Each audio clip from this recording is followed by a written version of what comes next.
Nadhani hawa ni mashahidi. Mahusiano mengi sasa hivi yamekuwa ni kwamba hivi wewe unanichukuliaje? Unanionaje? Yaani wewe unakutembea na houseboy kwenye nyumba yangu niliyojenga mimi. Wewe unakutembea na dereva bodaboda. Wewe unakutembea na huyu mtu ambaye ana low class life. Ndio ugomvi mkubwa ambao sasa hivi uko mtaani.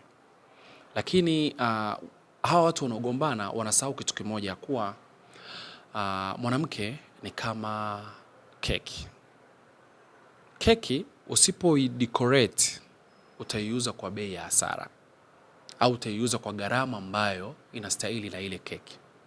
Lakini keki ukidecorate, kuanzia pengine ukaiweka sijui icing sugar, ukaweka nini, ukairembo, ukaandika majina, whatever, utauza kwa gharama kubwa sana. Leo hii mwanaume analalamika kwamba wewe mke wangu nimekupa kila kitu, leo hii wewe ni kutembea na houseboy. Unajua ni kwa sababu gani? Mwanaume anatakuwa arudi nyuma, ajue amekosea wapi. Wanaume walio wengi sasa hivi imefika mahala mara ya mwisho kumsifia mke wake, yani kumsifia mke wake kwamba you are so beautiful. Angalia nguo uliyoivaa imekukaa mama. Angalia rangi yako. Angalia the way you walk. Angalia the way you smile. Angalia the way you talk baby. You are so gorgeous. Kumsifia nadhani ilikuwa ni mara ya mwisho wakati anamvisha pete au wakati anamtongoza. Do you think huyu mwanamke anaishi na mtu gani ndani ya nyumba? Houseboy, kazi ya houseboy, nyinyi mnaamini kazi ya houseboy ni kufungua geti na kutoka na kusafisha pale ndani na kufanya nini?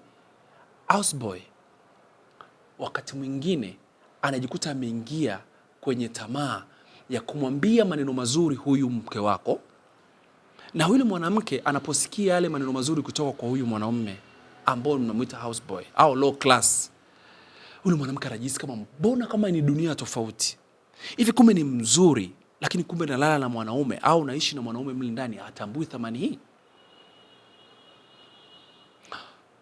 Wewe unadhani ukija baadaye unagombana naye unakosa nini? Angalia uko pako kwenye nyumba yenye fensi ya umeme. Angalia kila kitu unachokitaka. Wanawake wenzako sio wakina nani wenzako hawapati vitu ambavyo unavipata. Ukadhani hayo ndio maisha mwanamke amekuja nyumbani kwako kuyafuata. No. Pengine wakati mwingine huyu mwanamke ana vitu bora sana kwao kuliko haya ambayo umempa wewe. Narudia kusema hivi. Mwanamke ni kama keki. Usipo idecorate utaiuza kwa bei ambayo utaitaka.